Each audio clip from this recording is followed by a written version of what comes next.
Hello everyone, in today's video I'm gonna show you how to add multiple video on TikTok. So first of all, open TikTok account. Now I'm showing a easy method and very simple method, so follow my whole process carefully.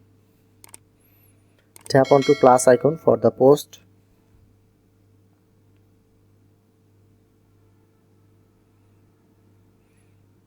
Click on upload. Select video, and now shown here to multiple option. Enable this multiple option and select video. The next,